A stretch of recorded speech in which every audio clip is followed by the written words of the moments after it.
송은재TV 시작합니다. 각종 정치권을 비롯해서 주요 뉴스 속보가 쏟아지고 있습니다.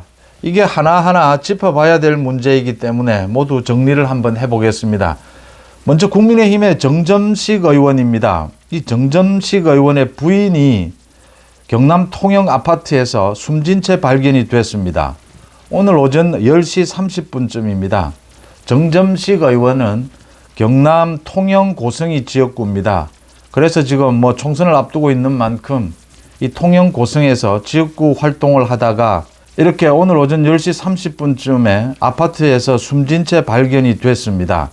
이 수행비서가 발견을 한 것이고 112에 신고를 해서 지금 경찰이 이 원인을 조사를 하고 있습니다.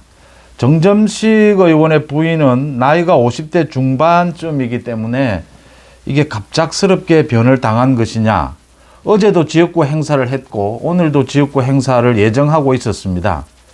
여러 가지 가능성을 생각해 볼 수 있지만 과로로 인한 이 변을 당한 것이 아니냐, 지금 아파트 다용도실에서 숨진 채 발견이 됐습니다. 경찰은 일단 외부에서 침입한 흔적은 없다, 이렇게 발표를 하고 정확한 사고 원인을 조사를 하고 있습니다.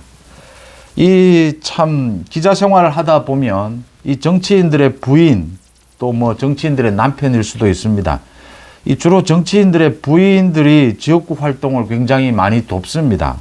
그래서 지역구 의원들 이 부인에 대해서도 잘 알게 되는데 대개 이 국회의원들의 부인이 과로를 하는 경우가 많습니다. 특히 경남 같은 경우에 또 경북 이런 지역에서는 이 서울에서 이동하기가 굉장히 불편하지 않습니까? 교통이.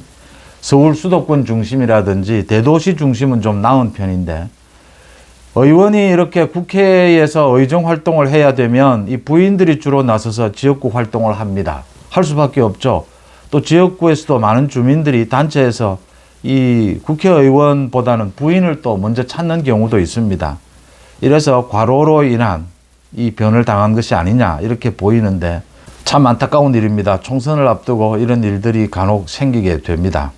그 다음 김무성 전 새누리당 대표죠. 불출마를 선언을 했습니다. 지금 부산 영도에 가서 뛰고 있으니까 출마를 철회하겠다라고 했습니다. 출마 철회나 불출마나 그게 그겁니다. 한동훈 위원장의 반응입니다. 한동훈 위원장이 오늘 공지를 통해서 우리 국민의힘의 정치는 무엇이 되기 위한 것이 아니라 무엇을 이루기 위한 것이다. 한동훈의 지론 같은 것이죠. 김무성 전 대표님의 헌신에 감사드린다라고 했습니다. 목련 피는 4월 동료 시민을 위해 반드시 승리하겠다라고 했습니다. 김성태에 이어서 이제 김무성에 대해서도 컷오프 이 불출마에 대해서 한동훈 위원장이 고맙다, 헌신에 감사를 드린다 이렇게 수습을 합니다. 제가 지적하고 싶은 것은 한동훈 위원장의 일하는 솜씨입니다. 이 공천을 처리해가는 솜씨입니다. 가장 힘든 게 이 불출마를 유도를 할 수 있으면 불출마를 해야 전국 선거를 이끌어갈 수가 있다. 이 혁신적인 공천 모습을 보여줄 수 있다라고 하는 것입니다. 김무성은 아마 부산에서 한 달 가까이 지금 선거운동을 했습니다. 이 영도에서 자신에 대한 지지율도 현실적으로 판단을 했을 거라고 보이고요. 오늘 여러 가지 불출마하는 이유에 대해서는 후배들에게 길을 열어주겠다 이런 이야기도 하고 이 시스템 공천이 잘 되고 있다 이런 이야기를 했습니다.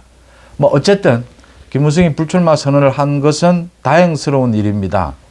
영남의 다선 의원들이 지역구를 좀 옮기거나 불출마 선언을 해야 되는 사람들이 있습니다. 울산의 김기현 의원도 있고 대구의 주호영 의원도 있습니다. 이 김무성과는 달리 김기현이나 주호영은 현역 의원들입니다. 그래서 일정 부분 지역에 또 지지율을 갖고 있습니다. 이제 이런 부분들이 굉장히 힘들어지는 것인데, 그러니까 한동훈 위원장이 가급적이면 불출마보다는 험지 출마, 이 지역구 이동 이런 것을 요구를 하고 있습니다. 지역구 이동이라고 하더라도 될 만한 사람이 가야 합니다. 낙동강 벨트 조정을 할 때도 될 만한 사람, 이길 수 있는 사람을 보내야 합니다. 괜히 이기지도 못하는 사람을 지역구를 변동을 해봐야 서로 얼굴 붉히기만 하지 좋을 일이 없습니다. 이제 이런 부분들의 지혜가 필요한 것인데 한동훈 위원장이 이런 것들을 잘 처리해 나가고 있다. 이게 이재명과 굉장히 다른 부분이다. 정반대의 부분이다. 이재명의 공천은 지금 모든 게 불협 화음을 일으키고 있다라고 하는 점입니다. 이번 총선에서 눈길을 끄는 것이 안민석이 있습니다. 경기도에. 이 안민석의 지역구에 최순실의 딸이죠. 정유라가 출마를 하겠다.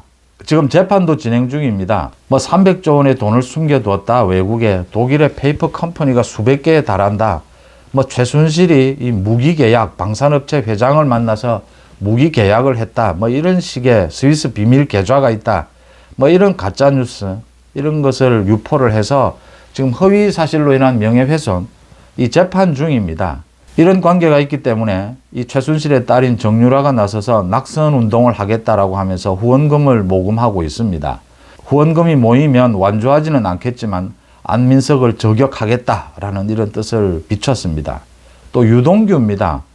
유동규도 지금 이재명을 잡겠다라고 해서 계양을에 출마하겠다 선언을 하고 뛰고 있습니다. 또 정광훈 목사도 자유통일당에 입당을 했습니다. 인천 계양을에 출마를 하겠다. 유동규가 이 대장동 비리 등을 가지고 이재명을 저격하겠다라고 하는 것입니다. 이재명이 저런 범죄자가 배지를 달아서 방탄조끼를 입는 것을 더 이상 지켜보지 못하겠다. 이렇게 출마 선언을 했습니다. 유동규와 이 정유라 모두 안민석과 이재명을 저격하겠다라고 하는 것이고, 이재명과 안민석은 정말 우리 국회에서 또는 우리 사회에서 격리시켜야 될 정도의 현역 의원들입니다. 어떤 사람이라도 낙선시키는 데 도움이 된다면 모두 나서야 한다라는 것은 맞고요. 그런데 유동규, 정유라 모두 이 현실적으로 이재명과 안민석을 낙선시키는 데 도움이 되도록 좀 지혜롭게 조정할 필요가 있다. 그러니까 유동규 경우에도 또 정유라 경우에도 아마 이 선거 자금이 충분하지 않을 겁니다. 유동규 같은 경우에는 자유통일당에 입당을 했으니까 좀 사정이 낮겠지만 그래도 이런 부분들에 제한이 있을 겁니다. 이게 국민의힘의 후보와 좀 역할 분담을 할 필요가 있다라고 하는 것입니다. 계양을은 원희룡 공천이 결정이 됐습니다. 그래서 역할 분담이 좀 필요하다. 정유라 같은 경우에는 이 안민석에 대해서 상세한 내용들 잘 알고 있습니다. 안민석이 얼마만큼 가짜뉴스를 많이 퍼뜨렸느냐. 또 유동규도 마찬가지입니다. 이재명의 대장동 비리는 물론이고 이재명 주변에서 죽어나간 사람들 5명이 숨질 수밖에 없었던 그 가운데 가장 대표적으로 김문기지 않습니까? 고 김문기 씨. 이런 일이 왜 발생했느냐. 김문기는 유동규가 자신이 데리고 있던 직원이지 않습니까? 이 김문기를 몰랐다라고 하는 부분, 이런 생생한 증언들을 많이 주민들에게 좀 알리는 방식을 통해서 이 국민의힘 후보와 협력을 해서 이재명, 안민석을 떨어뜨리는데 큰 역할을 할 수 있을 것이다 이렇게 보고요. 박지원이 또 남아 있습니다. 이 목포에서 출마를 하겠다라는 건데 이 박지원도 목포에서 보면 지지율이 꽤 나옵니다. 이 박지원이 80이 넘었다라고 해서 출마해서는 안 된다가 아니죠. 박지원은 우리 사회에서 격리시키고 박지원은 지금도 재판을 받고 있습니다. 박지원은 우리 정치, 우리 사회에서 격리시켜야 할 뿐 아니라 이 책임을 물어야 되는 이런 사람이 지금 출마를 하겠다라고 합니다. 박지원에 대해서도 좀 이 생생한 저격수가 있어야 하는데 참 그게 이 목포 지역이 마땅치 않다. 어떻게 해서 박지원 같은 사람이 목포 지역에서 지지율이 나오는지도 참 의문스러운 대목이고요. 박지원의 그 천적이 있지 않습니까? 손혜원 전 의원. 이 손혜원이 뭘 하고 있는지 모르겠습니다. 그러니까 이 저격수는 우리 정치적으로 어떤 의미가 있다라기보다는 우리 정치권에서 격리시켜야 될 사람들, 이재명이나 안민석, 박지원 같은 이런 사람들을 격리시키기 위해서 한번 쓰는 카드로 충분히 자기 역할을 할 수 있도록 이렇게 조정하는 것이 맞지 않느냐. 그런 좀 지혜가 발휘되어야 될 때다라는 부분을 생각하게 됩니다. 그 다음 마지막으로 이 축구 국가대표팀 감독입니다. 클린스만. 이 클린스만을 해임할 것이냐, 파면할 것이냐, 어떻게 할 것이냐. 오늘 그 축구협회 전력강화위원회가 열려서 이 해임해야 된다라고 결정을 하고 이 회장에게 보고를 하겠다라고 합니다. 정몽규 회장이 이걸 결정하게 되는데 클린스만을 파면하는 것은 당연하고요. 이 손흥민과 이강인이 다투기도 했다. 이 손흥민이 멱살을 잡고 이강인이 또 주먹을 휘둘렀다, 뭐 이런 이야기까지가 모두 지금 공개가 되어 있습니다. 클린스만은 일단 그 태도가 문제가 있습니다. 이건 뭐 감독으로서 의욕도 없고 태도도 아니다라는 점에서 해임은 맞고요. 여기에서 불거진 두 가지 문제입니다. 이 지금 주장인 손흥민이 뭐 어떤 형태가 됐던 이 후배인 이강인에게 지시를 하는데 이강인이 거기에 따르지 않았다. 그래서 멱살을 쥐고 주먹을 휘두르는 일이 발생을 했고, 또 이강인 측에서는 지금 사과를 하면서도 주먹은 휘두르지 않았다, 뭐 이러고 있는 상황입니다. 두 가지 점을 한번 생각해 보게 됩니다. 이 정몽규 회장입니다. 이게 참 스포츠 발전을 위해서 이게 재력이 필요하다. 그래서 이 대기업 회장들이 이 스포츠 지원을 많이 하고 회장을 맡고 있습니다. 이 정몽규 회장이 클린스만을 영입을 한 것이다. 또 이 뭐 해임을 하는 모든 결정권을 정몽규 회장이 갖고 있다. 뭐 거의 전권을 가지고 있다시피 합니다. 돈을 많이 지원을 하니까 뭐 이렇게 될 수밖에 없고, 이게 이미 오래된 문제입니다. 한번 클린스만을 파면을 하면서 우리 축구 같은 경우에는 굉장히 국민적인 인기도 있고 국민들의 엄청난 응원이 있는 종목입니다. 꼭 이렇게 대기업 회장이 맡아서 이런 불미스러운 일들이 앞으로도 계속 발생을 해야 되느냐. 이 대기업 회장들 그 돈 문제가 아닌 돈에서 좀 자유로운 그런 축구협회장을 뽑을 수는 없느냐라는 것 한번 생각해 볼 대목이고요. 그 손흥민과 이강인의 문제는 뭐 서로 간에 지금 말이 좀 다른데, 이 내용은 정확하게 축구협회에서 진상조사를 해서 징계를 내려야 한다라고 봅니다.